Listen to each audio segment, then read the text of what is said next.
When I found the tower PC and monitor half buried in a mound of trash, it was nothing short of a godsend. There were no scratches, dents or wear and tear, and they both looked to be a year or two old at most.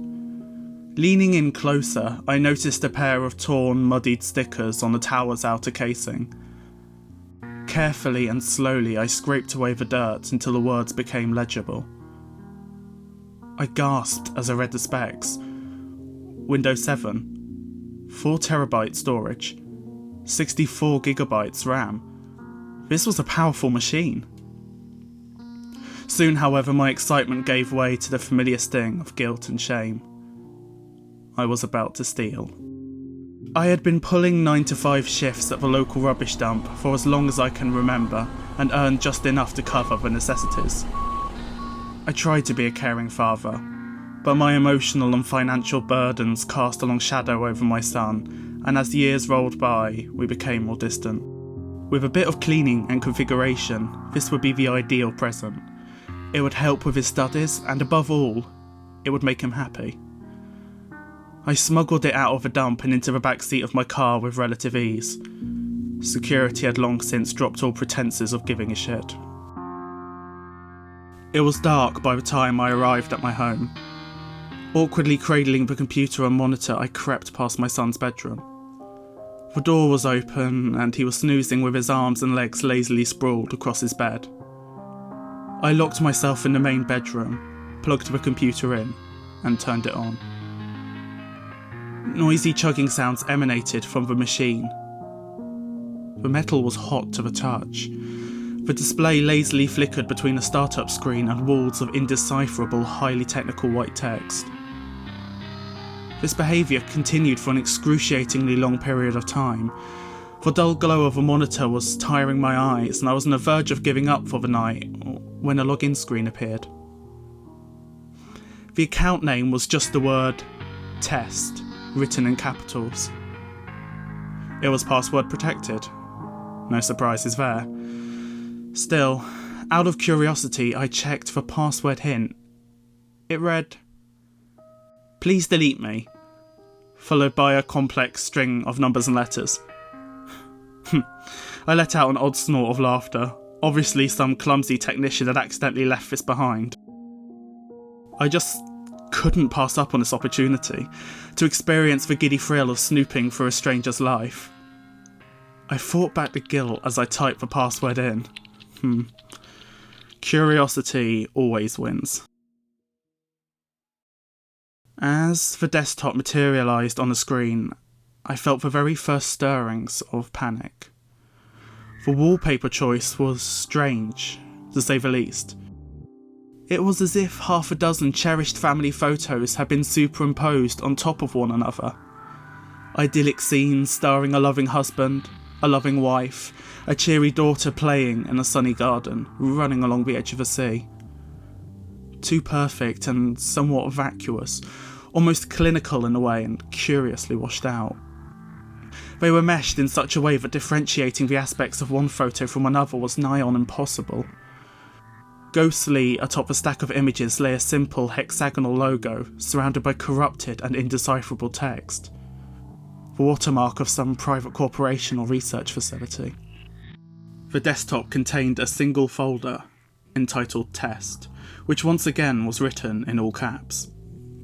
Opening the folder was an infuriatingly slow process. After a few minutes, a cluster of executable files dissolved into view. In all, there were 28 of them. Each was named Failure. The file names were fully capitalised and appended with numbers 1 through 28. I launched Failure 1. Almost immediately, the computer was seized by a series of asthmatic scraping and straining noises, heat wafting from the now searing hot metal. After a few minutes, the machine settled into silence and a blank, completely black window appeared in the centre of the display. I waited, and waited, and nothing happened. So I switched off the lights, plunged the room into total darkness, and stared intently at the black square. After a few seconds, I could make out a few shapes. Vertical, regular, black, grey stripes like the bars of a cage. They flickered across the window and disappeared every so often. After a few more seconds, a silhouette could be seen slowly drifting back and forth beyond the stripes. It was then that I heard it. A soft, squealing noise barely emanating from the speaker. I turned the volume up until I could make it out. It was the sound of a dog yelping in pain. I could feel a cold horror bubbling forth, the feeling when you are frozen in the headlights, the feeling when the worst is yet to come. I checked failure 2.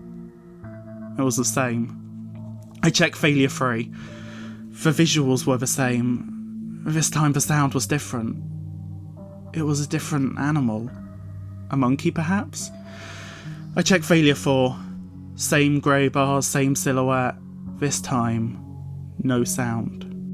Heart pounding and head lurching, I decided to myself that I wanted rid of this machine, that there was something fundamentally wrong with its existence. I was reaching for the power button when a movement on the screen distracted me.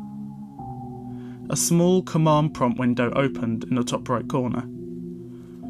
Slowly and laboriously, the words began to form as if guided by the hands of a clumsy yet unseen typist.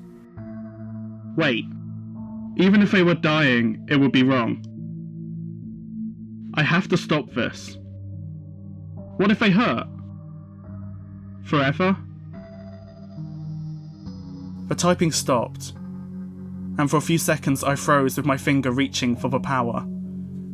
Curiosity made me hesitate. I had to know what was inside the 28th executable.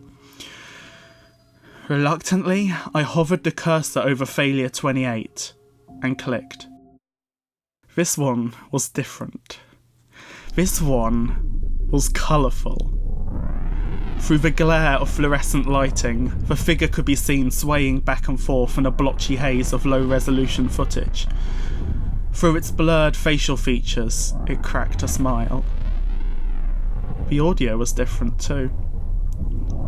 It was not a dog or a monkey. It was a man. Don't upload me! I'm sorry! I'm sorry! Don't upload me! Don't make me! I don't want to! I'm sorry! Don't make me! Don't upload me! Don't upload me! Don't make me! Don't upload me! I don't want